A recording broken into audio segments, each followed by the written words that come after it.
I'm going to show the points around on the front end where the forelimbs join the body.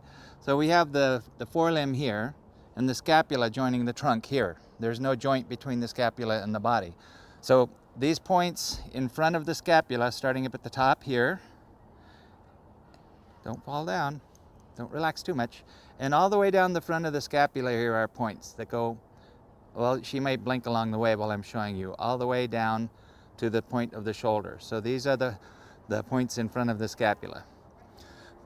There's also points on the sternum. The sternum runs from here. You can feel a bone here, and then the sternum runs down here.